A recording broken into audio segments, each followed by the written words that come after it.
Biome leading institute for pre medical exam NEET प्रतियोगिता परीक्षा की तैयारी के लिए लेकर आया है live digital classes on YouTube channel, pre recorded class, classroom video, special session, chat room. घर बैठे पूछिए सवाल, रिवीजन भी आसान। लॉकडाउन में सुनहरे सपनों को दे नई उड़ान। बायोम नगराटोली और Hinoo Ranchi, admission going on. Biome leading institute for pre medical exam. चलिए, good morning, good morning, good morning, very good morning. हाँ, गुड आफ्टरनून तो नहीं हुआ है अभी, मॉर्निंग ही ले लो, ठीक है। चलिए, तो बात कर रहे हैं आगे, और आगे हम लोग डिस्कस कर रहे थे सेल डिवीजन। और सेल डिवीजन में मैंने आपको बताया था कि कैसे G1, S और G2 आता है और किस तरीके से डिसाइड होता है कि सेल डिवाइड करेगा या नहीं करेगा, ठीक है। तो सेल डिवाइड करेगा या नहीं करेगा, इस चीज का डिसीजन हमने कहां लिया था? G1 पे, है ना। तो इतनी बातें हमने कर ली थी। अब G2 तक खत्म हो गया था हमारा। एक बात है जो आप याद रख सकते हो, नॉट एसेंशियल, है ना, एसेंशियल नहीं है। गुड मॉर्निंग, एसेंशियल नहीं है, बट याद अगर चाहो तो रख सकते हो। जैसे हमने बोला कि एक सेल है और इस सेल के अंदर G1 स्टेज है ना। तो हमने बोला कि जो डिसीजन होगा, दो डिसीजन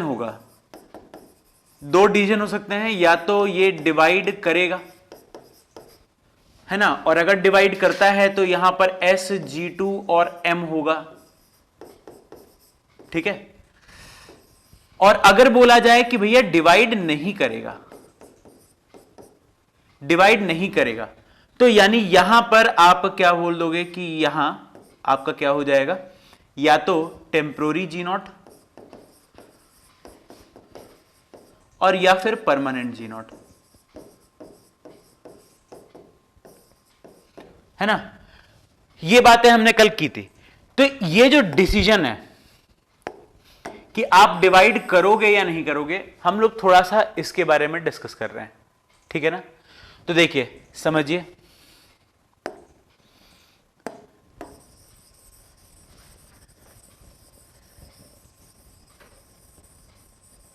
देखो कंडीशन क्या है कि जब आप G1 से S जाते हो, ठीक है, तो यहां पर क्या होता है, एक चेक पॉइंट आता है।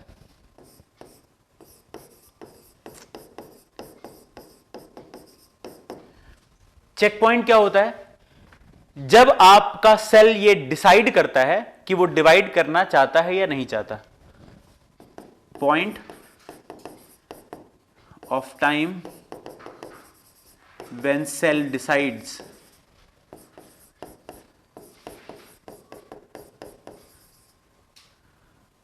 वेदर टू डिवाइड, यानी एंटर S फेज और नॉट एंटर G0, ठीक है। तो चेक पॉइंट हो गया। ध्यान रखिएगा, ये वो चेक पॉइंट है जहां पर मेनली डिसाइड होगा कि वो डिवाइड करेगा नहीं। तो ये इसको क्या बोलते हैं? मेन चेक पॉइंट, ठीक है। मेन चेक पॉइंट हो गया।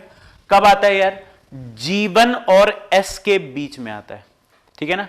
G1 और S के बीच में आएगा, यानी G1 में आएगा मेनली। ये जो चेक पॉइंट है ये कब है? इन G1 फेज, ध्यान रखिएगा। दूसरी बात क्या है कि यहां पे ये जो S फेज है, S फेज के बाद क्या आएगा? G2, और G2 के बाद फिर क्या आता है? M आता है, M फेज आएगा। तो एक और चेक पॉइंट यहां पर आपको देखने को मिलेगा G2 में। इसको आप क्या बोलोगे? Minor check point. इसको क्या बोल सकते हो? मेजर या मेन। ठीक, अच्छा, माइनर चेक पॉइंट यानी अगेन यहां पर सेल डिसाइड कर सकता है कि भैया डिवाइड करें या नहीं करें।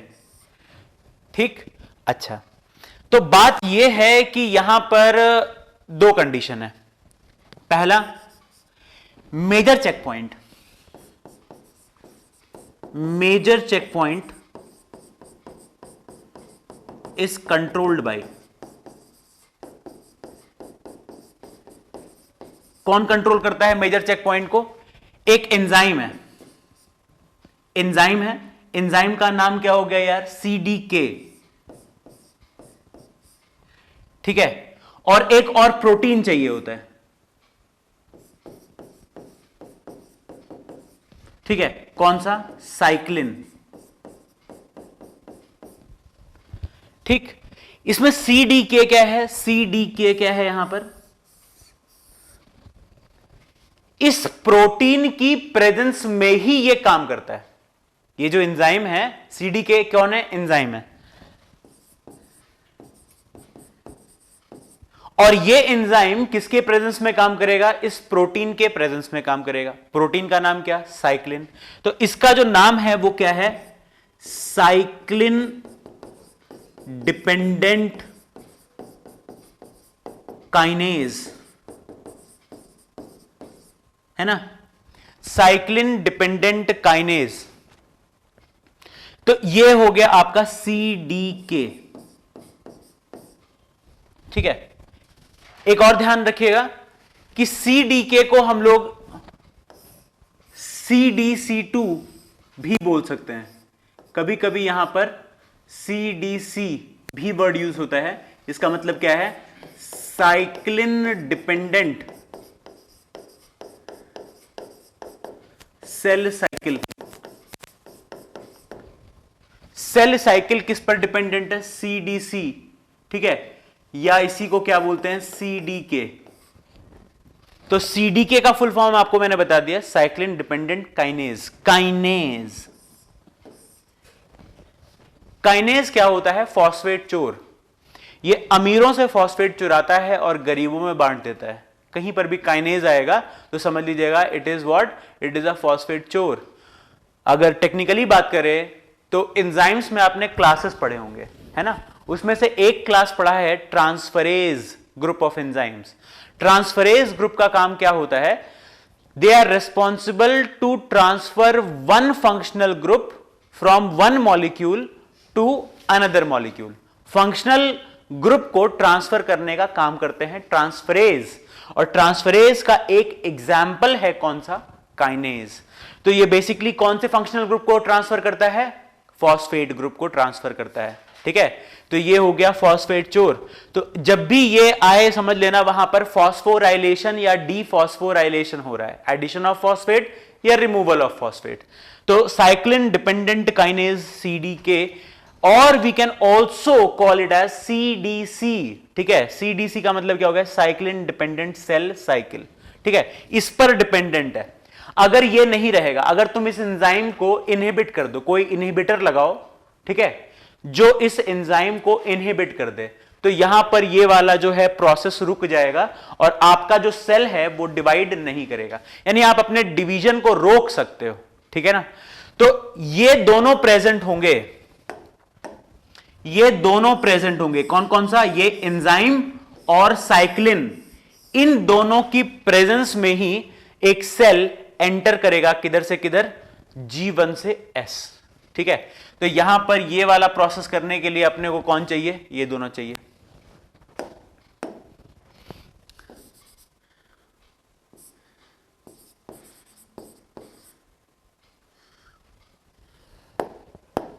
सिंपल लैंग्वेज में, अगर आप चाहते हो कि आपका सेल G1 से S में एंटर करे तो वहां पर क्या चाहिए? CDK चाहिए प्लस G1 साइक्लिन चाहिए। ठीक है, तभी ये हो पाएगा। दूसरी बात, दूसरी बात यह है कि जो माइनर चेक पॉइंट है, माइनर चेक पॉइंट, इसको कौन कंट्रोल करता है?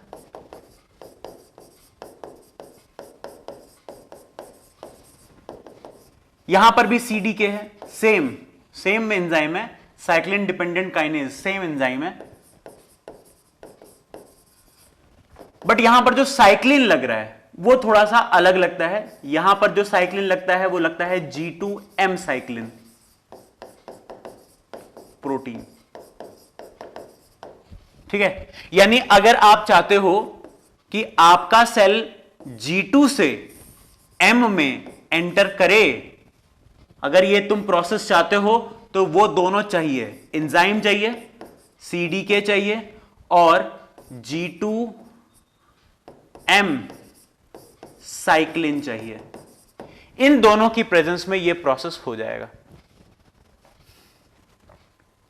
सौरभ, अच्छा, नीलकमल आ जाया करो यार, ये ऑनलाइन के चक्कर में मत पड़ा करो, है ना, आ जाया करो, कोई दिक्कत नहीं है। ऐसे डाउट जो आपके हैं पूछ सकते हो आप, ठीक है। तो क्या होता है ना कि ऑनलाइन पे डाउट मैं भी बता नहीं पाता, तो ऐसे आप क्लास में डायरेक्टली डाउट जो है पूछ सकते हो आके, ठीक है। बट पहले पूछ लीजिएगा इंस्टीट्यूट में कि क्या सर हम लोग आ सकते हैं, तो अगर वो कहेंगे तो आ जाना, नहीं कहेंगे मत आना, ठीक है। चलो, तो बात कर रहे हैं यार ऑफलाइन का, यार अभी पता नहीं है, ठीक है। गवर्नमेंट तुम्हारी इतने ऐसी गवर्नमेंट है कि वो जो है उनके पास अपना ही सॉर्ट आउट नहीं कर पा रहे हैं, ठीक है। तो तुम्हारी और मेरी प्रॉब्लम क्या ठीक करेंगे? तो वहां पे हम लोग बात कर रहे हैं कि ये G2 और साइक्लिन है ना। अब एक चीज समझिए सौरभ, मैं एक बार रिपीट कर दूंगा, बट एक बार थोड़ी देर रुकिए, है ना। थोड़ा सा एक बार मैं पढ़ा दूं और फिर लास्ट में एक बार रिकैप कर दूंगा, ठीक।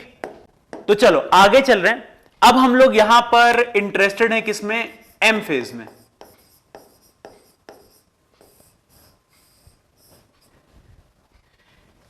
ठीक है ना सौरभ। अभी आप जो है इस पे कंसंट्रेट कीजिए, जो अभी प्रेजेंट में चल रहा है, और जो हो गया है उसको मैं एक बार लास्ट में बता दूंगा आपको। तो M फेज के बारे में डिस्कस कर रहे हैं। M फेज जो है ये 3 टाइप का पॉसिबल है। एक पहला एमाइटोसिस, दूसरा माइटोसिस और तीसरा मियोसिस, ठीक है। एमाइटोसिस, माइटोसिस और मियोसिस, ये 3 टाइप के M फेज पॉसिबल होते हैं, ठीक। अच्छा, M फेज में क्या क्या होता है जनरली?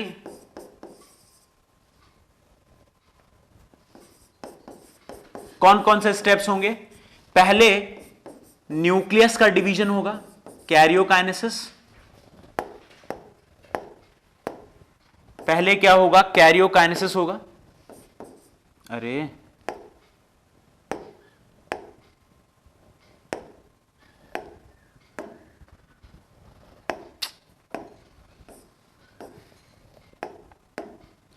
पहले क्या होगा? कैरियोकाइनेसिस यार, और फिर क्या होगा? साइटोकाइनेसिस।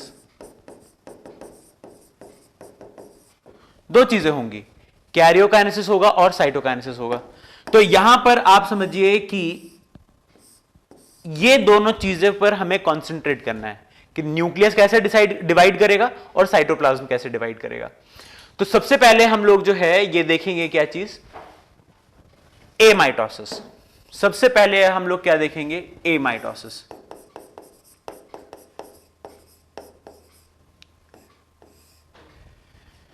जो चीज माइटोसिस में नहीं हो रहा है वो यहां होगा एमाइटोसिस में, ठीक है। तो माइटोसिस में कुछ चीजें होती हैं जो यहां पर आपको नहीं देखने को मिलेंगी। इस प्रोसेस को क्या बोलते हैं? एमाइटोसिस। जैसे यहां पर क्या है, मान लो एक सेल है और ये हमारे पास न्यूक्लियस है। यहां पर क्या होगा कि ये जो सेल है ये थोड़ा सा इलोंगेट करेगा और आपका न्यूक्लियस ऐसे, ये देख रहे हो यहां पर ये कॉन्स्ट्रक्शन आ रहा है। तो यहां पर ये जो न्यूक्लियस है आप देख पा रहे होगे कि ये डिवाइड करने की कोशिश कर रहा है बाय सिंपल मेथड। ये सबसे सिंपलेस्ट टाइप का डिवीजन होता है, कौन सा? ए माइटोसिस। यहां पर आपको फाइनली ये दो न्यूक्लियस में डिवाइड कर जाएगा और फिर साइटोप्लाज्म का डिवीजन भी हो जाएगा and this will result in formation of 2 cells. तो आप ये समझिए कि ए माइटोसिस जो होता है वो इस तरीके से कंडीशन में होता है, ठीक है ना? न्यूक्लियस पहले डिवाइड होगा और ये कंडीशन डिवाइड हो जाएगा। दूसरी बात यह है कि यहां पर स्पिंडल फाइबर का फॉर्मेशन नहीं होता।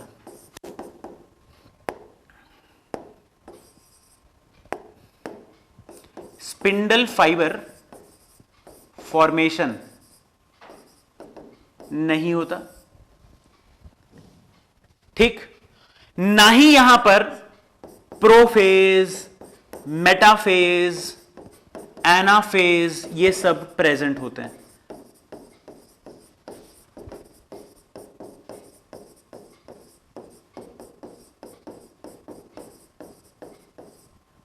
ये सब कुछ यहां पर एब्सेंट होता है।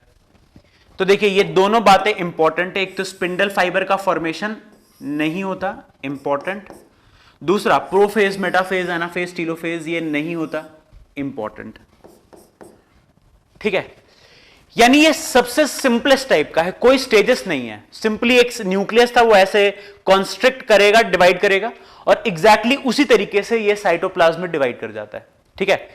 ए माइटोसिस। तो इसको हम लोग क्या भी बोलते हैं? Direct cell division. डायरेक्ट क्यों बोलते हैं? क्योंकि ये सारी चीजें नहीं होती। असर्शन ये है और इसका रीजन ये है। तो हम लोग ए माइटोसिस को डायरेक्ट सेल डिवीजन क्यों बोलते हैं? क्योंकि उसमें ना ही प्रोफेज होता है, ना ही मेटाफेज होता है, ना ही एनाफेज होता है और ना ही टीलोफेज होता है। बिना इन सारे स्टेजेस के ये डिवीजन हो जाता है। That is why we call it direct cell division, a mitosis. ऐसा है कि ये मिलेगा कहां पर? अकरेंस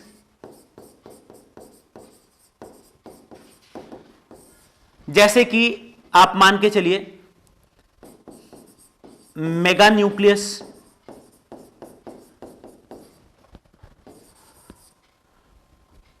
ऑफ पैरामीशियम,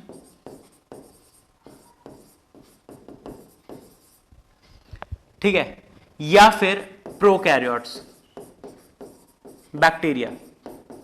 ध्यान रखिएगा बैक्टीरिया में न्यूक्लियस नहीं होता।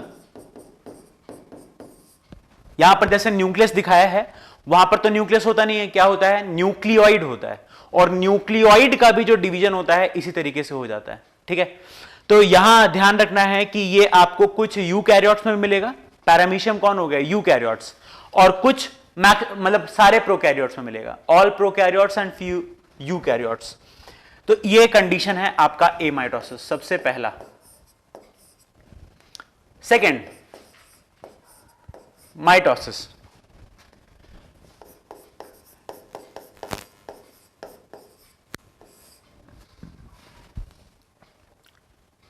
देखो ए माइटोसिस में भी हमने क्या किया था? न्यूक्लियस डिवाइड किया था और साइटोप्लाज्म डिवाइड किया था। माइटोसिस में भी वही करेंगे। एम फेज कोई सा भी हो, एम फेज कोई सा भी हो, इसमें दोनों में किसी भी जगह पर आप बात कर रहे हो, दो चीजें हो रही होंगी, कैरियोकाइनेसिस और साइटोकाइनेसिस, ठीक है? पर ध्यान रखिएगा यहां पर हम लोग जो है स्टार्ट कर रहे हैं, जैसे मान लो कैरियोकाइनेसिस से। Karyokinesis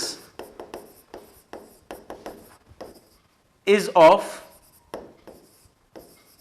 direct type, sorry indirect type. Karyokinesis कैसा होता है? इनडायरेक्ट टाइप का होता है। और इनडायरेक्ट टाइप का मतलब क्या है? कि फर्दर डिवाइडेड इंटू 4 स्टेजेस। कौन कौन से स्टेजेस हैं? वही प्रोफेज, मेटाफेज, एनाफेज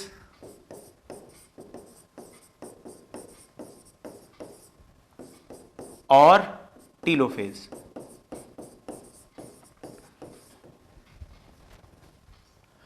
तो क्योंकि ये सारी चीजें होती हैं, ये स्टेजेस आते हैं, इसलिए इसको क्या बोलते हैं? इनडायरेक्ट। कैरियोकाइनेसिस हमारा यहां पर कैसा है? इनडायरेक्ट टाइप का है, पहली बात। ठीक है। दूसरी बात, क्योंकि यहां पर एक्चुअल डिवीजन होना है, यहां पर क्या होना है? एक्चुअल डिवीजन होगा, इसलिए इसको क्या बोलते हैं? Most dramatic phase.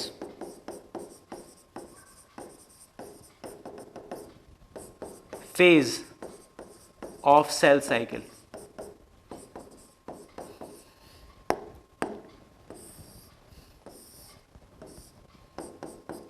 ध्यान रखना है। ठीक है। तो यहां पर ध्यान रखिएगा कि सबसे ज्यादा ड्रामा मतलब क्या? डिवीजन। जो डिवीजन हो रहा है वो यहीं पर हो रहा है, इसलिए इसको क्या बोल रहे हैं? Most dramatic phase. यानी कुछ आपको बहुत जबरदस्त इवेंट्स हैं जो विजिबल होंगे। ये सारी चीजें जो हैं, ये चेंजेस जो आएंगे, ये तुम्हें विजिबल होंगे। वो इसलिए क्या बोलते हैं इसको? Most dramatic phase of cell cycle. ठीक है। नेक्स्ट बात क्या है? थोड़ा सा अंकल का नाम याद रख लीजिएगा कि इसको डिस्कवर किसने किया था।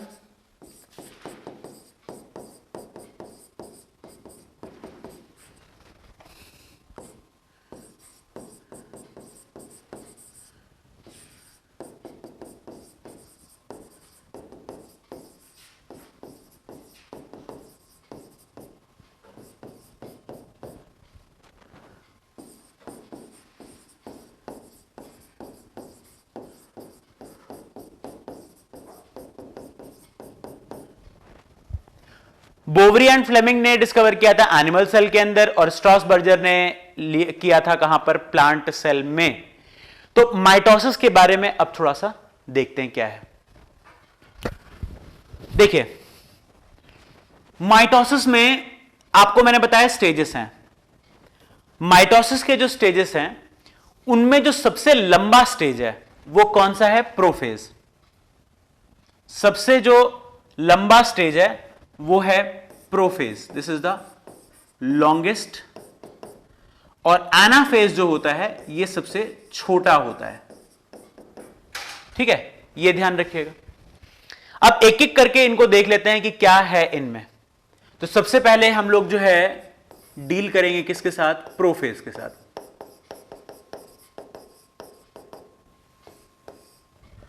देखो, फेज मतलब तो होता है यार टाइम। ठीक है।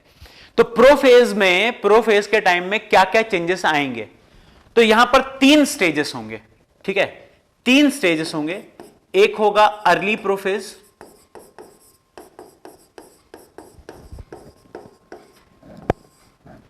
एक होगा मिडिल प्रोफेज,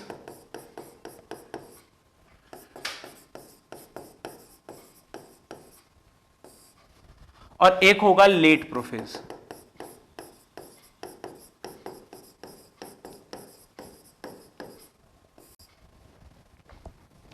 क्या क्या इवेंट्स हैं इसमें? देखिए, अर्ली प्रोफेज की अगर बात करोगे तुम, अच्छा एक चीज और तुम्हें बताना जरूरी है पहले, एक चीज थोड़ा सा,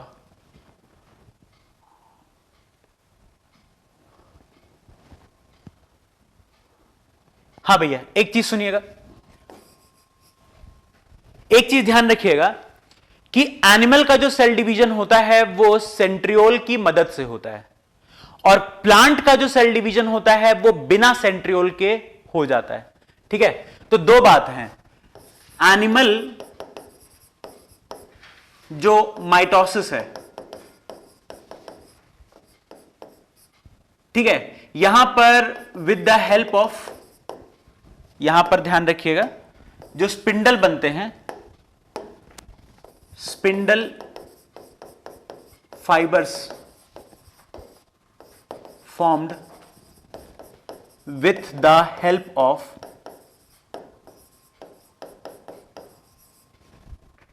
सेंट्रोजोम। सेंट्रोजोम तो याद आ ही रहा होगा, पिछले क्लास में बता दिया था। तो इसको क्या बोलते हैं यार? Centric cell division.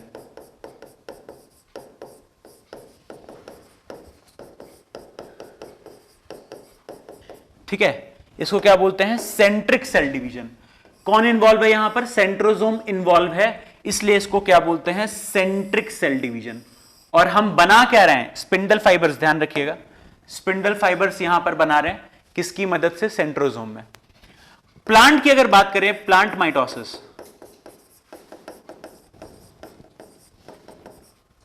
तो प्लांट माइटोसिस में स्पिंडल फाइबर बनेंगे, फॉर्म्ड विदाउट सेंट्रियोल्स या सेंट्रोजोम। तो इसको क्या बोलते हैं? Acentric cell division.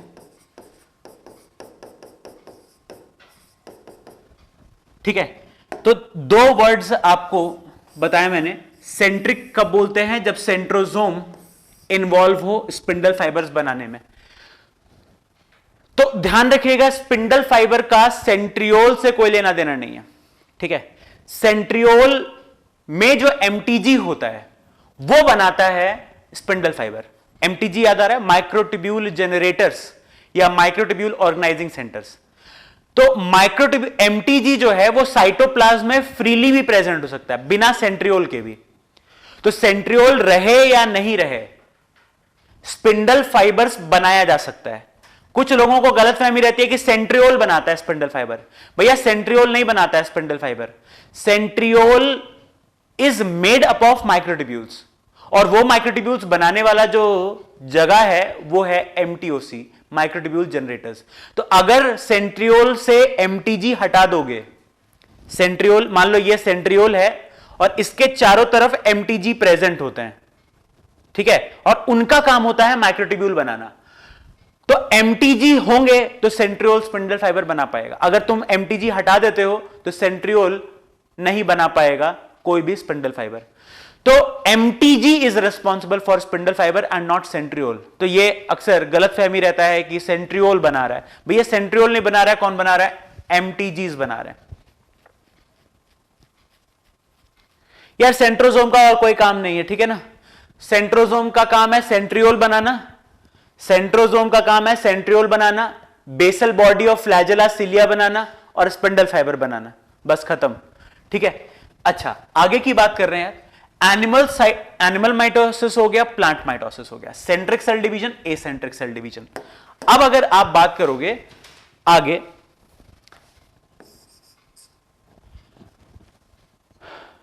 यहां पर एक बात ध्यान रखिएगा कि माइटोसिस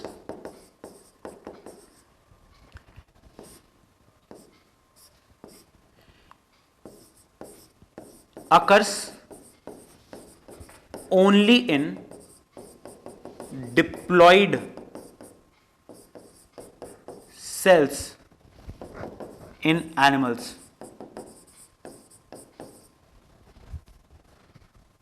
माइटोसिस सिर्फ और सिर्फ डिप्लॉइड सेल्स में हो सकता है एनिमल्स में, ठीक है ना, हैप्लॉइड सेल्स में नहीं होगा, ठीक है।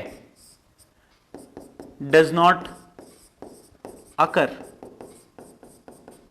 इन हैप्लॉइड सेल्स।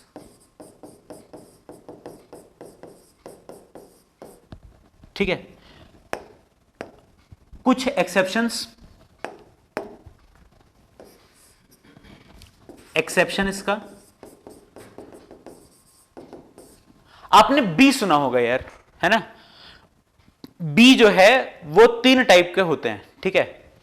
एक होता है मेल, जो मेल होगा वो हमेशा हैप्लॉइड होता है, और इसको हम लोग क्या बोलते हैं, मेल बी को क्या बोलते हैं, ड्रोन।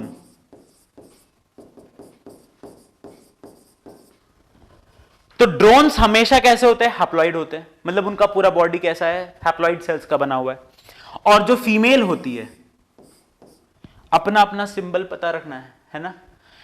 जो फीमेल होती है वो डिप्लॉइड होती है। फीमेल जो है वो दो टाइप की होती है और दोनों डिप्लॉइड होती है।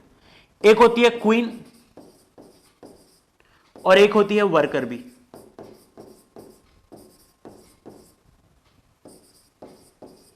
तो ये लोग जब गैमीट बनाते हैं या डिवाइड कर रहे हैं, इनका जो सेल डिवाइड करता है, तो वो कैसे डिवाइड करता है?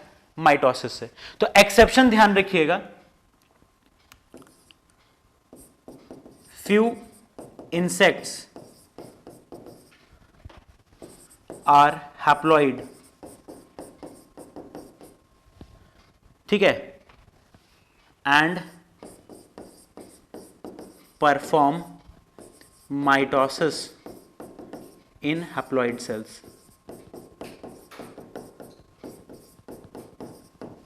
ठीक है, तो ये कहां पर होगा आपको देखने को मिलेगा? इंसेक्ट्स कुछ हैं जहां पर ये कंडीशन देखने को मिल सकती है। अच्छा, कॉन्ट्रैरी टू दिस, यहां पर प्लांट्स की अगर बात करें, ए हो गया, बी, प्लांट्स में अगर बात करोगे तो mitosis occurs in both haploid and diploid cells।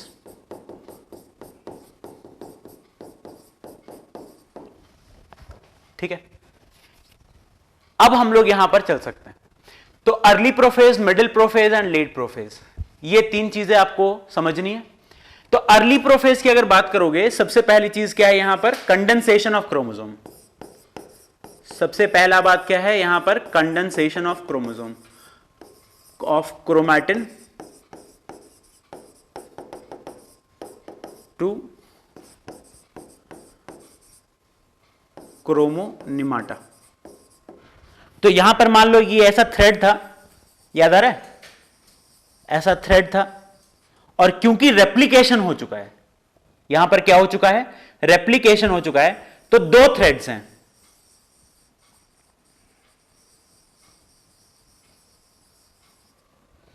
ठीक है, और ये एक जगह है, एक पॉइंट है जिसको आप क्या बोलते हो? सेंट्रोमियर। और सेंट्रोमियर वाली जगह पर, सेंट्रोमियर वाली जगह पर हमारे पास कुछ प्रोटीन्स होते हैं जिनका काम होता है दोनों क्रोमोनिमाटा को, दोनों क्रोमैटिन को जोड़ के रखना, है ना। दो क्रोमैटिन है हमारे पास, एक था पहले जीवन में, कितना क्रोमैटिन थ्रेड था? एक था। इसको हमने क्या किया? रेप्लिकेट कर दिया, और रेप्लिकेट करने के बाद इनको चिपका के रखना है। तो चिपकाने के लिए हम लोग यहां पर कुछ ग्रुप ऑफ प्रोटीन्स यूज करते हैं, और उन ग्रुप ऑफ प्रोटीन्स को क्या बोलते हैं? Addition proteins.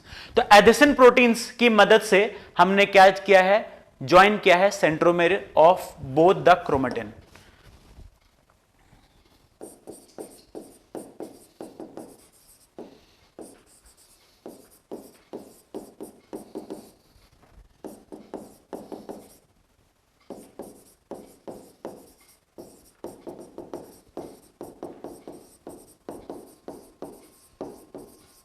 ठीक है, अच्छा, साथ में याद करो कि हमने बना लिया था क्या चीज?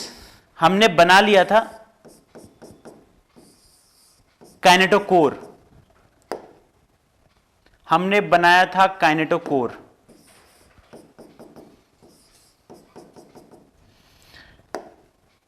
ये अपना कौन हो गया? काइनेटोकोर।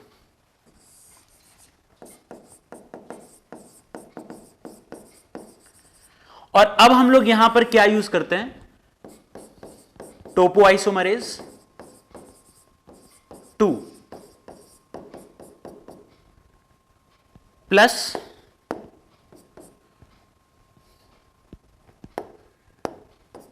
कंडेंसिन प्रोटीन, और इनकी प्रेजेंस में हम क्या करते हैं? यहां पर यहां पर ऐसा स्ट्रक्चर होता है, थोड़ा सा ज्यादा कंडेंस थोड़ा कर दिया,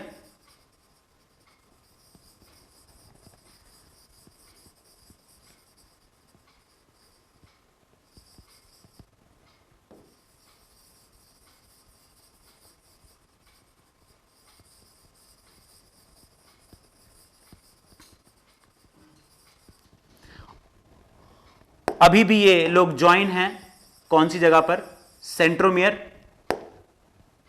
एंड काइनेटोकोर दिख रहा होगा।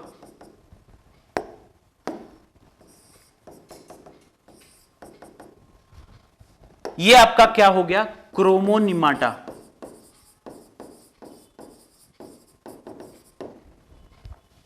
तो हम क्या कर रहे हैं, कंडेंसेशन। क्या कर रहे हैं, कंडेंसेशन कर रहे हैं यहां पर। तो ये जो कंडेंसेशन प्रोसेस हुआ है, इसमें कंडेंसेशन के लिए जो हम लोग यूज कर रहे हैं वो है कौन, टोपोआइसोमरेज। ये एंजाइम है और कंडेंसिन क्या है, प्रोटीन है। ठीक है, अब हम लोग चल रहे हैं मिडिल प्रोफेज। मिडिल प्रोफेज में क्या कंडीशन हो रहा है, देखिए मान लो आपका सेल था, ये आपका न्यूक्लियस है और ये जो है आपको, ये आपको ऐसा दिखाई दे रहे हैं, पूरा ऐसा बॉल जैसा आपको देखने को मिलेगा।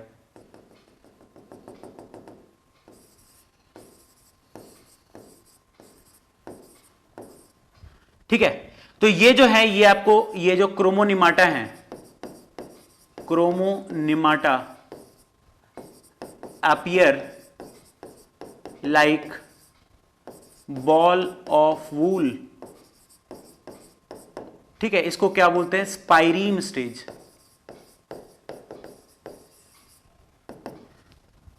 ठीक, ये कहां पर चल रहा है, न्यूक्लियस के अंदर। अब अगर बात करेंगे साइटोप्लाज्म में, तो याद करो साइटोप्लाज्म में हमारे पास कौन था, सेंट्रियोल था, है ना, सेंट्रियोल था। और सेंट्रियोल से हमने क्या बनाया था, सेंट्रोजोम। तो मान लो यहां पर दो सेंट्रोजोम है यार, दो सेंट्रोजोम है, ये कौन हो गया, सेंट्रोजोम। अब मत पूछ लेना सर सेंट्रोजोम क्या होता है, तो ये centrosome start moving towards this pole and this centrosome starts moving towards this pole. क्या हुआ है यहां पर, centrosomes start moving towards opposite poles.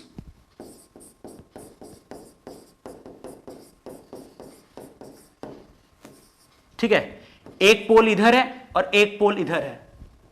ठीक है, ये क्या हो गया, पोल, ये भी क्या है, पोल है। ठीक है, मतलब सेंट्रोजोम क्या होता है, बीच में होता है। सेंट्रोजोम कहां होता है, बीच में। और जहां पर सेंट्रोजोम है, इसको हम लोग मान लेते हैं कि ये हो गया सेल का इक्वेटर, मिडिल वाला एरिया। और सेंट्रोजोम के एक साइड को हम लोग पोल मान लेते हैं और सेंट्रोजोम के दूसरे साइड को भी हम लोग क्या मान लेते हैं, पोल मान लेते हैं, जैसे आपके अर्थ में होता है ना, इक्वेटर है और पोल्स है। तो यहां पर आप ये मान के चलिए कि ये आपका कंडीशन है। तो अर्ली प्रोफेज में क्या होता है, कंडेंसेशन। अर्ली प्रोफेज में क्या होता है, कंडेंसेशन। मिडिल प्रोफेज में क्या होता है, chromosome start moving towards opposite poles. ठीक, और लेट प्रोफेज में देखो क्या होता है,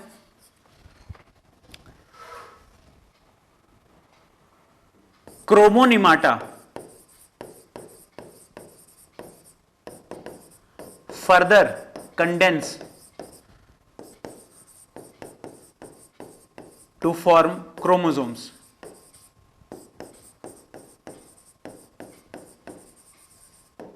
और दूसरा, ये जो सेंट्रोजोम जो मूव करना चालू किया था वो पहुंच जाता है। ठीक है, तो सेंट्रोजोम्स रीच पोल्स। तीसरी बात क्या है कि न्यूक्लियर मेम्ब्रेन और न्यूक्लियोलस और आपके जितने भी ऑर्गेनेल्स हैं वो धीरे धीरे डीजनरेट करना चालू करते हैं। ठीक है, तो यहां पर डिसअपीयरेंस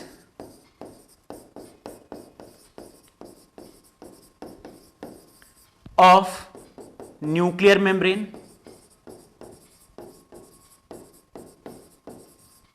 न्यूक्लियोलस बताया था, है ना, एंडोप्लाज्मिक रेटिकुलम, गोल्गी बॉडी, ये सब क्या होंगे, डिसअपीयर होते हैं। ठीक। और इसके अलावा यहां पर aster formation, aster and spindle fibre formation होता है। Aster and spindle fibre formation होता है।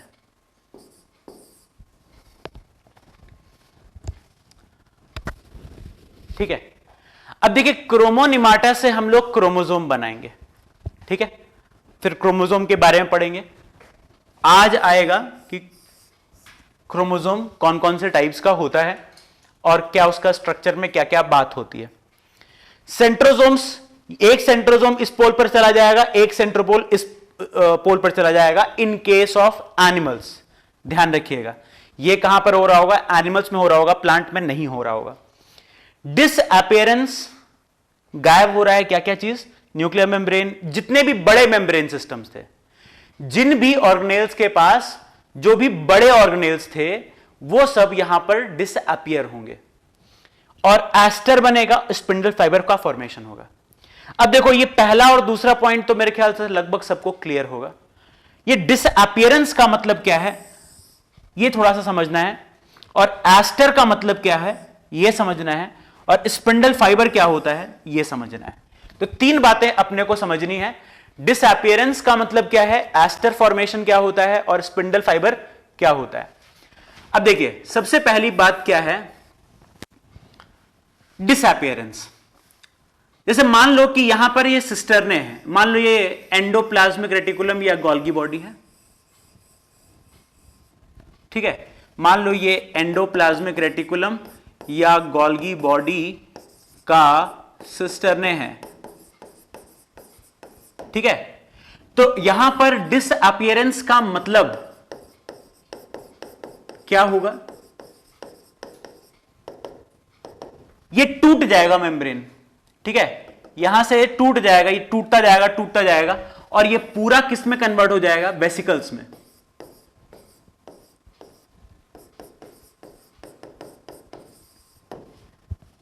यानी जो सिस्टर्नल फॉर्म था, जो ज्यादा सरफेस ले रहा था, उसको हमने कन्वर्ट कर दिया किसमें? वेसिकुलर फॉर्म में या ट्यूब्यूलर फॉर्म में। यानी ये क्या हो गया? Less developed form. ये आपको मैंने बताया था ये टर्म, लेस डेवलप्ड और वेल डेवलप्ड। और सिस्टर्ने क्या होता है? वेल डेवलप्ड फॉर्म होता है। तो डिसअपियरेंस का मतलब यह नहीं होता कि वहां पर वो इवापोरेट कर गया है ना, या एकदम खत्म हो गया। खत्म नहीं हुआ, हमने सिर्फ उसका जो सरफेस एरिया, जो ऑक्यूपाई, जो वॉल्यूम ले रहा था, वो उस वॉल्यूम को कम कर दिया। कैसे किया? इसको वेसिकल्स की फॉर्म में कन्वर्ट करके। ठीक है, और वेसिकल्स को तो हम लोग कहीं भी रख सकते हैं, छोटे छोटे वेसिकल्स। आप जो है एग्जैक्टली आप जो न्यूक्लियर मेम्ब्रेन है, मान लो ये न्यूक्लियस था, डबल मेम्ब्रेनस सेल ऑर्गेनेल, इसको भी यहां पर आपके कौन थे? मान लो क्रोमोनिमाटा। ठीक है, ये ऐसा था, ये साइटोप्लाज्म था। इसको भी हमने क्या किया? तोड़ दिया वेसिकल्स की फॉर्म में। लो, ये हो गया है ना, इसको हमने ऐसे तोड़ दिया। और जब ऐसा करोगे आप, तो आपका जो क्रोमोसोम है वो कहां जाएगा? साइटोप्लाज्म।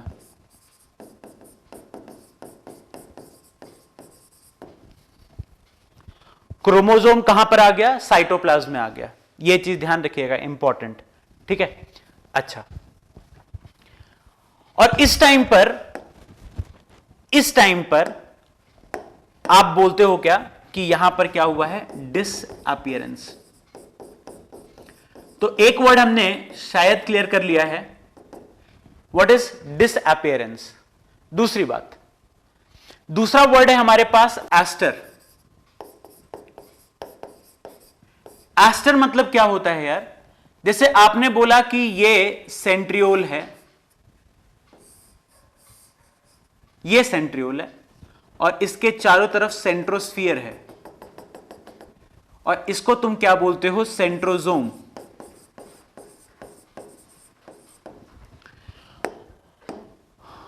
और यहां पर आपको क्या मिलते हैं, ऐसे एमटीजी। ये कौन है, एमटीजी, माइक्रोट्यूब्यूल जनरेटर्स। और इनकी वजह से ये क्या करते हैं, यहां पर ऐसे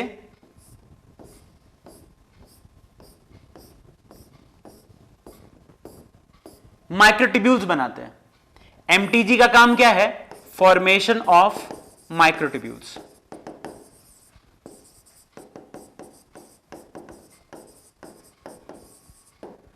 फॉर्मेशन ऑफ माइक्रोट्यूब्यूल्स। तो ये जो आपको दिख रहे हैं, ये जो माइक्रोट्यूब्यूल्स दिख रहे हैं, ये क्या हो गए, एस्ट्रल रेज। ठीक है, तो ये आपको दिख कैसा रहा है, अपीयरेंस जो है ये कैसा है, star like appearance, star like appearance. और इसको हम क्या बोलते हैं, स्टार के लिए हम लोग एक वर्ड यूज करते हैं, एस्टर। अच्छा, एक और बात, अगर हम लोग एनिमल्स की बात करें तो एनिमल के सेल में दोनों पोल पर सेंट्रोजोम जब पहुंच जाता है, याद करो सेंट्रोजोम पहुंच जाता है ना लेट प्रोफेज में। ये कब है, लेट प्रोफेज। और जब ऐसा है लेट प्रोफेज में आपको ऐसे रेज दिखाई देंगे। तो ये एक एस्टर, ये भी एक एस्टर, यानी aster formation on both poles.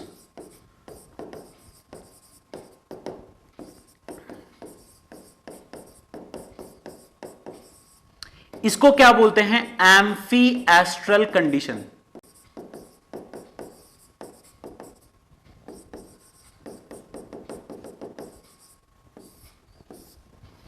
इसको बोलते हैं एम्फी। एम्फी का मतलब क्या, दो। तो यहां पर एम्फी, दोनों पोल्स पर आपको एस्टर बन रहा है, इसको क्या बोलेंगे, एम्फी एस्ट्रल कंडीशन। अगर प्लांट्स की बात करोगे, प्लांट्स में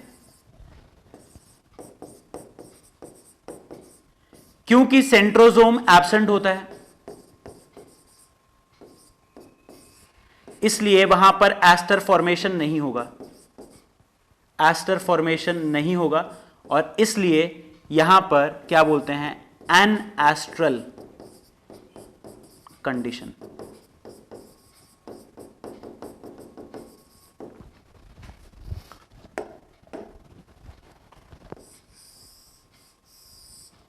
ठीक है, तो प्लांट्स में एनास्ट्रल कंडीशन होता है और एनिमल्स के अंदर एम्फी एस्ट्रल कंडीशन होता है। यह चीज ध्यान रखिएगा।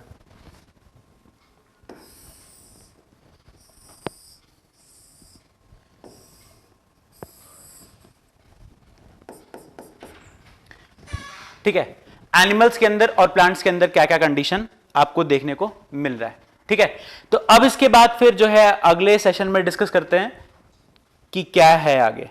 ठीक है, तब तक के लिए thank you, all the best, take care. हाँ, अभी है, अच्छा अच्छा अच्छा, अभी टाइम है अभी 15 मिनट है, सॉरी मेरे को लगा 5 मिनट एक्स्ट्रा हो गया। एक बार ऐसे ही और हुआ था मेरे साथ, कोई बात नहीं है। ठीक है, चलो चलो चलो चलो चलो, कहीं नहीं जाना। ठीक है, ए सेंट्रिक और सेंट्रिक सेल डिवीजन। अच्छा हाँ, ये हो गया आपका एस्ट्रल और एम्फी एस्ट्रल कंडीशन। ठीक,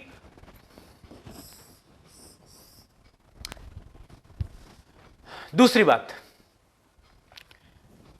अगली चीज क्या थी, एस्टर बना दिया, स्पिंडल फाइबर्स के बारे में बात करते हैं। देखो याद करो हमने क्या किया था, अगर आपको याद हो तो G2 फेज में हमने बना लिया था tubulin.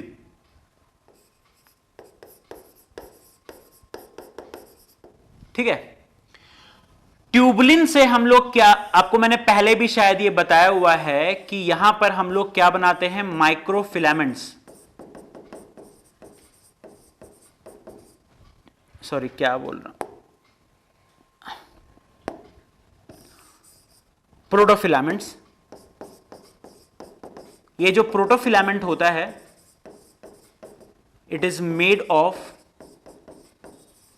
Alpha and beta tubulin. ठीक है, तो हम लोग ट्यूबुलिन जो G2 में बनाते हैं ट्यूबुलिन, वो एक्चुअली तैयारी कर रहे हैं एम फेज की। तो प्रोटोफिलामेंट हमने बनाया और प्रोटोफिलामेंट से हम क्या बना सकते हैं, इस तरह के 13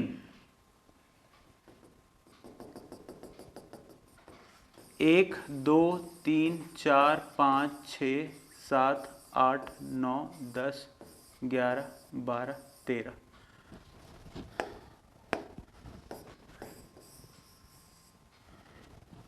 इस तरह के 13 प्रोटोफिलामेंट्स से हम लोग क्या बना सकते हैं, एक ऐसा सिलेंडर बना सकते हैं।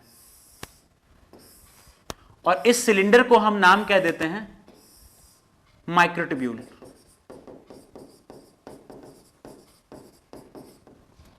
और फिर इस माइक्रोट्यूब्यूल से हम लोग क्या कर सकते हैं, मान लो ये एक माइक्रोट्यूब्यूल है, ये एक माइक्रोट्यूब्यूल, एम्प्टी मतलब क्या हो गया, माइक्रोट्यूब्यूल।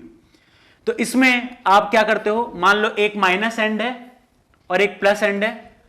प्लस एंड वो एंड होता है जहां पर हम लोग एक नया माइक्रोट्यूब्यूल ऐड कर सकते हैं। तो कभी भी हम लोग नया माइक्रोट्यूब्यूल ऐड करना होगा तो प्लस एंड पर करेंगे नया। ये हो गया सेकंड। फिर एक और, फिर एक और जैसे ही कम से कम मिनिमम 4 माइक्रोट्यूब्यूल तुम ऐड कर दोगे तो ये इसको क्या बोल सकते हैं, स्पिंडल फाइबर। तो ये क्या बन गया है, स्पिंडल फाइबर। ये दोनों बना सकते हैं, प्लांट भी बना सकता है, एनिमल भी बना सकता है। ठीक है, कोई दिक्कत नहीं है।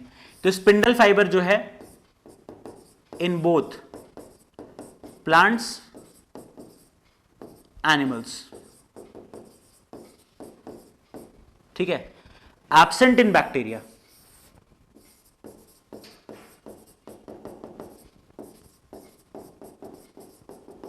और इसके लिए हमें चाहिए होता है एक प्रोटीन, कैलमोडुलिन प्रोटीन, और लो कॉन्सेंट्रेशन ऑफ कैल्शियम। कैल्शियम की प्रेजेंस में ये स्पिंडल फाइबर बना सकते हैं, यानी spindle fibre is a polymer of microtubule. ठीक है, और इस प्रोसेस को क्या बोलते हैं, पॉलीमराइजेशन। यहां पर क्या हो रहा है, पॉलीमराइजेशन।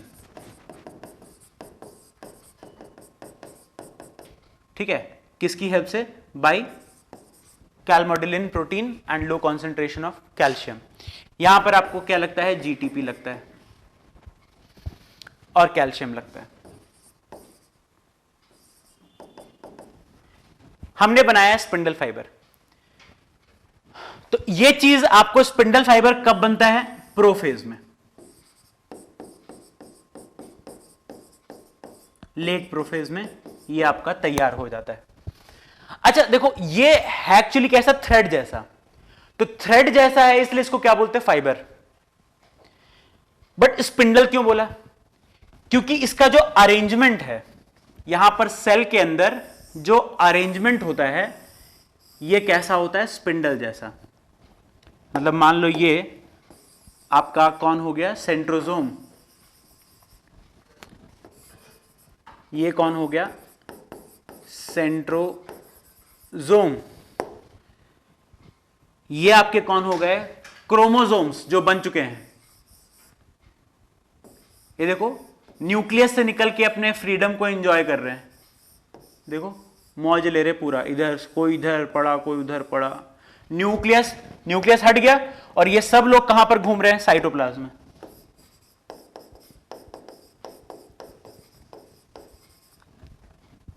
और अब यहां पर आप समझ रहे हो कि ये एस्टर जो बन रहा था, माइक्रोट्यूब्यूल का फॉर्मेशन हो रहा है। तो यहां पर इससे क्या निकल रहा है, एक ऐसा देखो पॉलीमर बढ़ता जा रहा है, स्पिंडल फाइबर बनता जा रहा है, बनता जा रहा है, बनता जा रहा है, स्पिंडल फाइबर बनता जा रहा है, बनता जा रहा है, बनता जा रहा है, स्पिंडल फाइबर बनता जा रहा है, बनता जा रहा है, बनता जा रहा है, ऐसे। तो यहां पर आपको अलग अलग टाइप के ऐसे एस्ट्रल रेज मिलेंगे। देखो ये वाला एस्ट्रल रे काफी बड़ा हो गया, ये एस्ट्रल रे जो है काफी बड़ा हो गया। वैसे ये वाला जो सेंट्रोसोम होगा ये भी यहां पर ऐसा एस्ट्रल रे बनाएगा, एस्ट्रल रे बनाएगा। और कुछ एस्ट्रल रे जो हैं आपके ऐसे रहेंगे, ठीक है। अच्छा यहां पर देख रहे होगे कि कुछ इसके जो स्पिंडल फाइबर्स निकले हैं, ये देखो ये कौन है यार, स्पिंडल फाइबर है।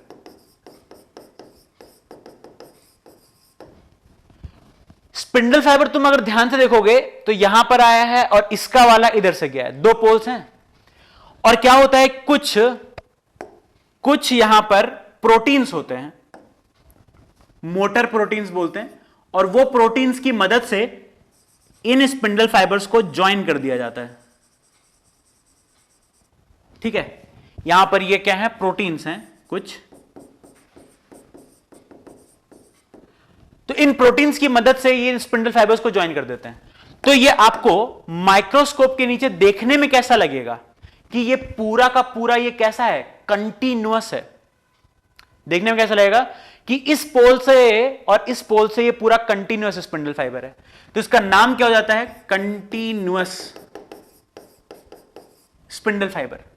बट ध्यान रखना ये अपैरेंट है, एक्चुअल नहीं है, ठीक है। ये दिख रहा है, तुम्हारी आंखों का धोखा है ये, तो अपैरेंट है, एक्चुअल नहीं है। तो कंटिन्यूअस स्पिंडल फाइबर हो गए। दूसरी बात, कुछ स्पिंडल फाइबर्स, याद करिए कि हमारे पास क्या होता है, काइनेटोकोर्स होते हैं। हर क्रोमोसोम पर दो दो काइनेटोकोर्स होंगे,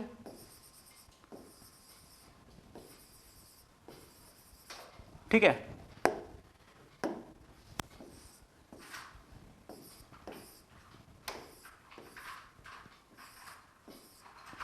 and what is the function of kinetochore,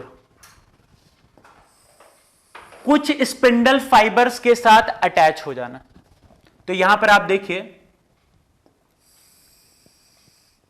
कैसे अटैच हो रहे, हर काइनेटोकोर के साथ आपको स्पिंडल फाइबर देखने को मिलेगा।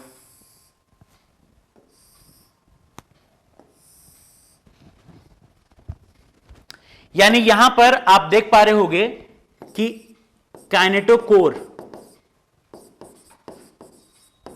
Provides platform for attachment of spindle fibre, ठीक है। तो ये जो आपके स्पिंडल फाइबर्स हैं, ये जो स्पिंडल फाइबर है जो क्रोमोसोम या काइनेटोकोर के साथ अटैच हो रहा है, इसको हम क्या बोलेंगे, chromosomal spindle fibre.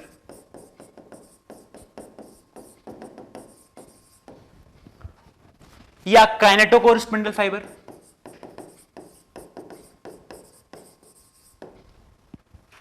Chromosomal spindle fibre या काइनेटोकोर स्पिंडल फाइबर। तो यहां पर आपके जो स्पिंडल फाइबर्स हैं वो ऐसे अटैच हैं, पोल और ये काइनेटोकोर के साथ। तो समझ रहे इंपॉर्टेंस ऑफ काइनेटोकोर। और काइनेटोकोर इसीलिए सिर्फ सेल डिवीजन के टाइम पे बनता है। कब बनाता है ये काइनेटोकोर, एस फेज में, जीवन स्टेज में नहीं होता, क्योंकि इसका काम ही नहीं है जीवन में। इसका काम कब आता है, अभी, ठीक है। तो यहां पर ये कंडीशन है। और ये जो क्रोमोसोम्स है ये देखिए आप कैसे रैंडमली डिस्ट्रीब्यूटेड है पूरे साइटोप्लाज्म में। अगर तुम ध्यान से देखोगे तो स्पिंडल फाइबर्स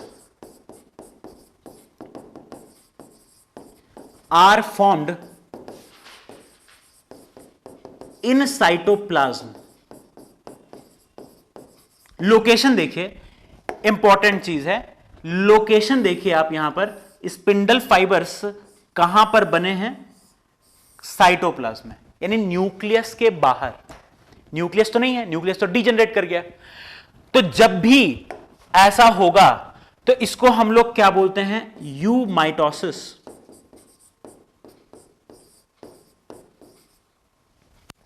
ठीक है। यहां पर क्या होता है, एक्स्ट्रा न्यूक्लियर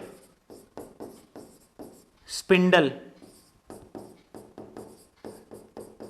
फॉर्मेशन होता है। एक्स्ट्रा का मतलब क्या होता है? आउटसाइड, बाहर। तो एक्स्ट्रा न्यूक्लियस यानी न्यूक्लियस के बाहर ये चीज चल रहा है, क्योंकि न्यूक्लियस है ही नहीं, गायब कर दिया था हमने। तो ध्यान रखिएगा, ऐसे माइटोसिस को हम क्या बोलते हैं? You mitosis. अच्छा, पहली बात, ये कहां का, ये जो दृश्य है, ये जो दृश्य आप देख पा रहे हो, ये है लेट प्रोफेज, ठीक है ना? लेट प्रोफेज आप देख पा रहे हो ये। और जब ये दिख जाता है तो हम कह देते हैं कि यार मेटाफेज स्टार्ट हो रहा है। तो इसको चाहे तुम लेट प्रोफेज का एकदम एंड देखो या फिर एम का अर्ली कंडीशन देखिए, ठीक है? ये सिचुएशन है आपके सेल का। तो यू माइटोसिस यहां पर मैंने आपको बता दिया क्या होता है। कंटिन्यूअस स्पिंडल फाइबर और क्रोमोसोमल या काइनेटोकोर स्पिंडल फाइबर, ये आपके दो तरह के स्पिंडल फाइबर मैंने आपको बता दिए, है ना? और स्पिंडल फाइबर होता क्या है यहां पर लिखा हुआ है। वैसे मैंने ऑलरेडी पहले भी बताया हुआ है, बट फिर से आपके नजरों के सामने होना चाहिए एक बार। अब देखो, यहां पर हम लोग जो है प्रोफेज हमने लगभग खत्म कर लिया, मेटाफेज के बारे में बात कर रहे हैं। देखिए यार, मेटाफेज में क्या होता है ना, मेटाफेज बहुत आसान, ठीक? यहां पर सबसे पहली चीज तो है, this is the best stage to study morphology of chromosome, ठीक है? क्योंकि यहां पर कैसे होते हैं, ये शॉर्टेस्ट होते हैं एंड थिकेस्ट होते हैं, ठीक है? तो मॉर्फोलॉजी ऑफ क्रोमोसोम यानी यहां पर आप देख पाओगे उनके पोजीशन ऑफ सेंट्रोमियर,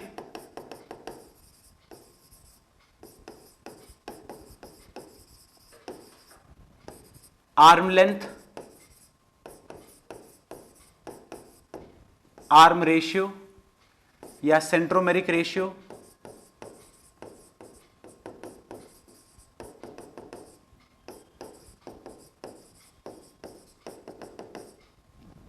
ठीक है?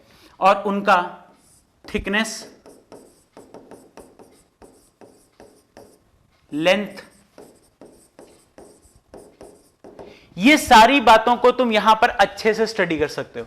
तो ये पहले के जो स्टेट पीएमटीज होते थे, उनका ये फेवरेट क्वेश्चन हुआ करता था पहले के, ठीक है? पहले क्या होता था ना, पहले का जो ट्रेंड था वो क्या था कि क्वेश्चन रिपीट होते रहते थे। मतलब अगर कोई क्वेश्चन 2004 में आया है तो वो 2006 में आना तय है, ठीक है? मतलब एक एक साल का, मतलब अगर आप प्रीवियस ईयर पेपर तैयार करके चले जाते थे तो भी वहां पर बहुत सारे क्वेश्चंस आपके बन जाते थे। मतलब कि उनका एक तो क्वेश्चन का सेट था, बस वो उसी को रिपीट करते रहते थे। बट प्रॉब्लम ये है, अब पेपर आसान हो गया है बट रिपीटिशन एकदम खत्म कर दिया है, ठीक है? रिपीट नहीं हो रही चीजें। तो आपको थोड़ा सा रेडी रहना है न्यू, तो आप इसको एक्सपेक्ट मत करिए कि आपके क्वेश्चन में आएगा, ठीक है? तो इसको रटने का कोई फायदा नहीं है। Best stage of morphology of chromosome to be studied at metaphase, ये बहुत बार आ चुका है, तो रिपीट तो नहीं होगा, बट फिर भी मैंने आपको बता दिया। यहां पर क्रोमोसोम जो है सबसे छोटा होगा और सबसे थिक होगा, ठीक? अच्छा, तो थोड़ा सा हम लोग क्रोमोसोम के बारे में पढ़ लेते हैं। देखो यार, क्रोमोसोम ये रहा,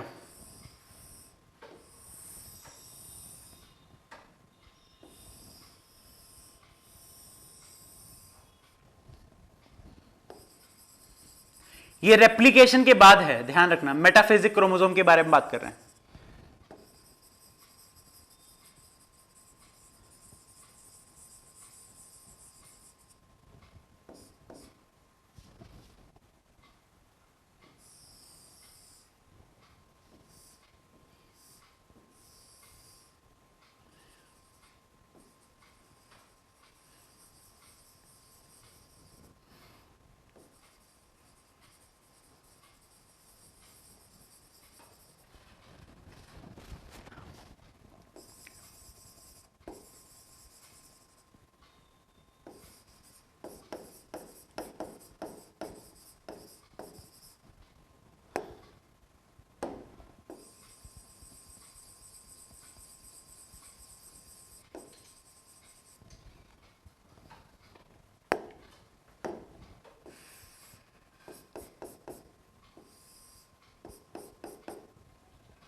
अब देखिए इसके कितने कौन कौन से पार्ट्स हैं।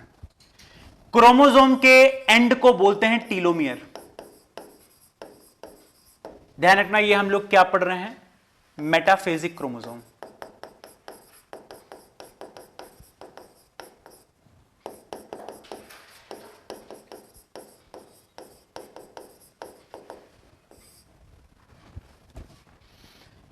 टीलोमेयर है, इसके अंदर क्या भरा हुआ है, क्रोमैटिन।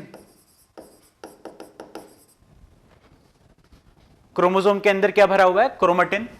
इसका जो बाहर का जो कवरिंग है इसको क्या बोलते हैं, पेलिकल,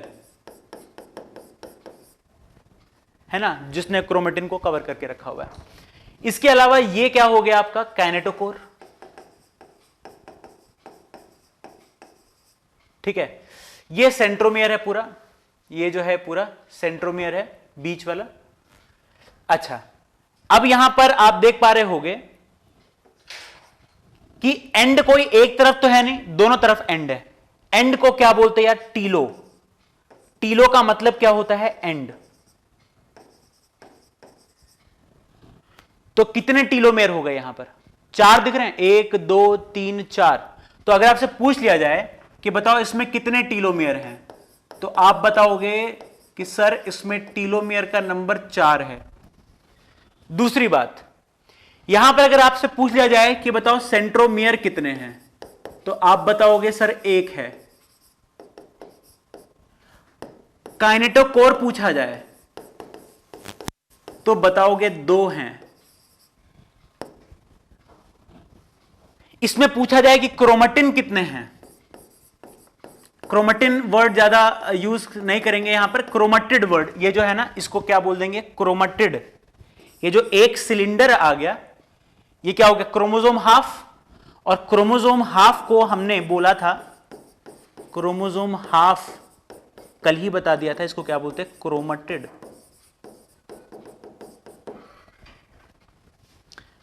तो एक क्रोमैटिड, 2 क्रोमैटिड। यहां पर क्रोमैटिड कितने हैं, 2 हैं।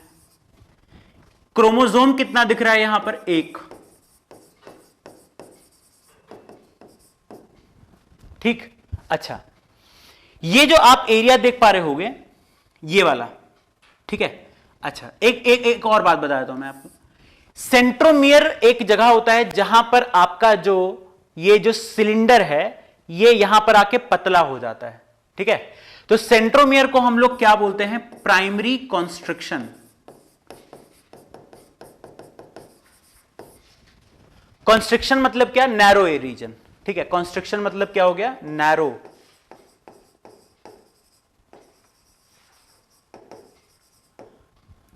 तो पूरे पूरे क्रोमोसोम में जो नैरो एरिया है वो उस जगह को हम क्या बोलते हैं, प्राइमरी कॉन्स्ट्रिक्शन।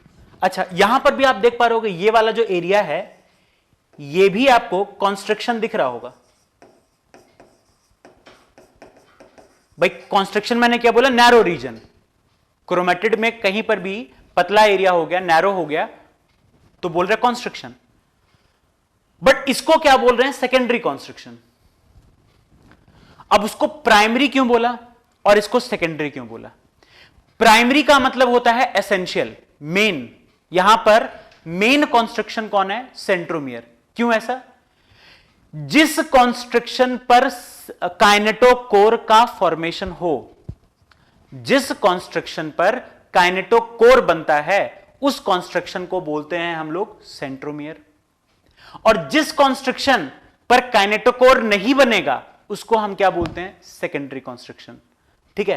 तो ध्यान रखिएगा, सेकेंडरी कॉन्स्ट्रिक्शन, और इसको हम लोग क्या भी बोलते हैं, NOR, nucleolar organiser region. Secondary constriction के बाद वाला जो एरिया है यानी ये, इसको हम लोग बोलते हैं सैटेलाइट। क्या बोलते हैं, सैटेलाइट बोलते हैं। तो हम लोग क्या पढ़ रहे हैं, मेटाफेजिक क्रोमोसोम। मेटाफेजिक क्रोमोसोम में ये पार्ट्स हैं और इसको हम लोग जो है एक बार एक एक करके पढ़ने की कोशिश करते हैं। जैसे सबसे पहला telomere, terminal end of chromosome.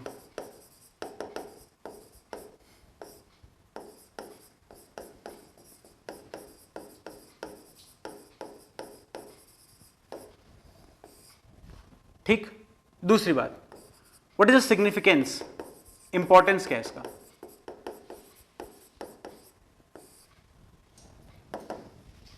देखिए, ड्यूरिंग सेल्स डिवीजन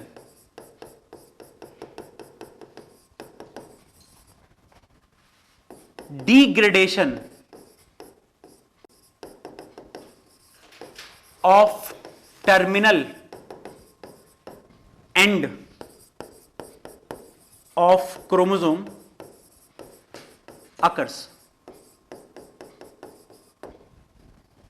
मतलब क्या है कि मान लो कि ये आपका क्रोमोसोम है, तो जितनी बार सेल डिवीजन होगा उतनी बार ये टिप से यहां पर कटिंग होता है, दोनों टिप से कटिंग होगा, तो यहां पर जो लेंथ है आपका क्या हो जाएगा, कम।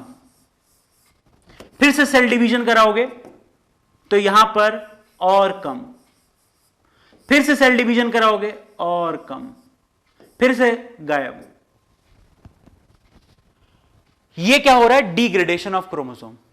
और ये डिग्रेडेशन ये तोड़ते कहां से अपन, ऊपर से ऐसे, ठीक है। जितनी बार सेल डिवीजन होगा ये होगा। और ये क्रोमोसोम आप जानते हो कि इसके अंदर भरा क्या हुआ है, डीएनए भरा हुआ है। यानी जितनी बार आप यहां पर डिग्रेड करोगे उतनी बार आपका जो डीएनए है वो कम होगा। और जब यहां पर ऐसा होगा और जब तुम्हारा क्रोमोसोम लॉस हो जाएगा तो this will lead to ageing, this will result in degradation of chromosome, result in aging of cell।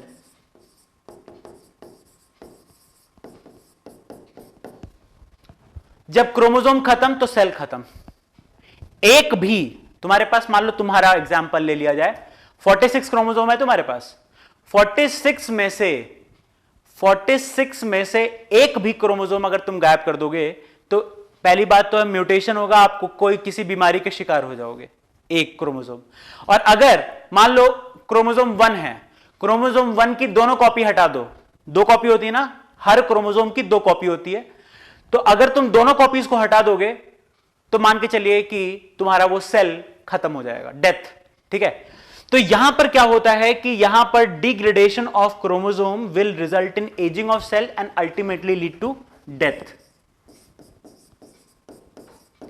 ये एक नॉर्मल प्रोसीजर है, इसी तरीके से एक सेल मरता है ना। सेल में डिवीजन होता रहता है और धीरे धीरे वो फिर जब सेल एजिंग की तरफ बढ़ता है तो ये कंडीशन हो जाता है, ठीक है। अब प्रॉब्लम ये है कि ये जल्दी ना हो, ये थोड़ा सा डिले हो प्रोसेस। ऐसा नहीं हो कि 4 बार डिवाइड किया और उसके बाद फिर एजिंग स्टार्ट हो गया, है ना। इस चीज को डिले करने के लिए, एजिंग को डिले करने के लिए हमारे लिविंग सेल्स ने क्या किया कि एक्चुअल डीएनए के ऊपर एक्स्ट्रा डीएनए लगा दिया, ऐसा।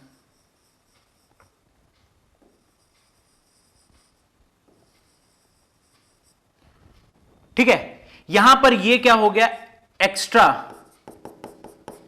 न्यूक्लिक एसिड लगाया चारों एंड पर, है ना। जितने भी एंड होंगे हर एंड पर हमने क्या लगा दिया, ये एक्स्ट्रा न्यूक्लिक एसिड लगा दिया। और इसी को हम लोग क्या बोलते हैं, टीलोमियर। इसका सिंथेसिस कौन करता है, फॉर्म्ड बाय टीलोमरेज एंजाइम।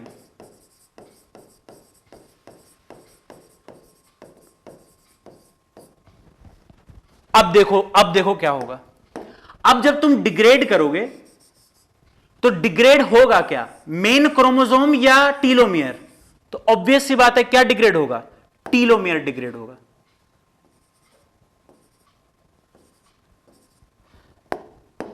तो यहां पर डिग्रेडेशन ड्यूरिंग सेल डिवीजन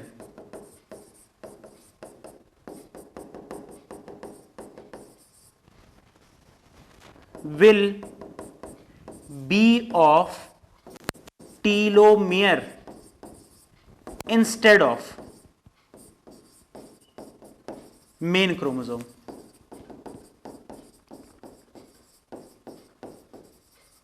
यानी क्रोमोसोम का जो लेंथ है वो मेंटेन रहेगा, तो बार बार जैसे ही डिग्रेड होगा फिर से ये क्या करेगा, यहां पर जो टीलोमेरेज एंजाइम है वो फिर से बना देगा, जो टीलोमेरेज एंजाइम है वो फिर से बना देगा। लो, करते रहो डिवाइड। यहां पर रीफॉर्मेशन ऑफ टीलोमियर बाय टीलोमेरेज।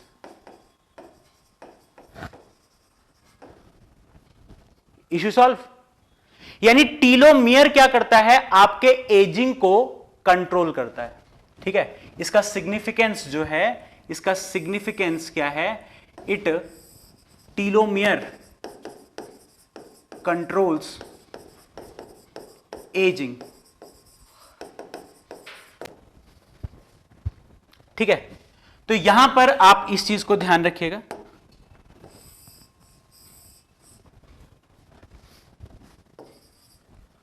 एक इशू भी है, टीलोमरेज की इस एक्टिविटी की वजह से एक प्रॉब्लम भी है।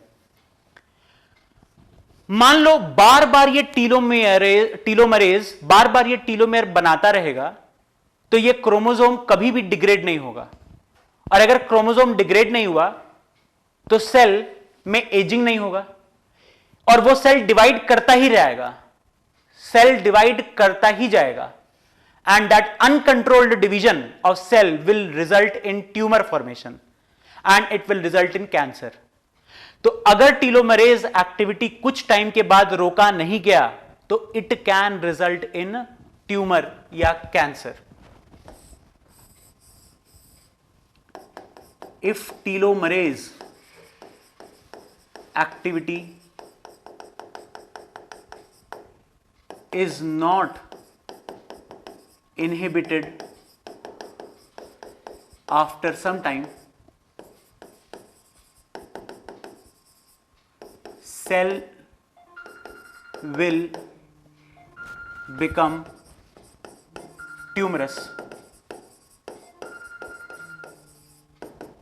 ठीक है, चलो फिर आज के लिए, अभी के लिए इतना ही। Thank you, all the best, take care.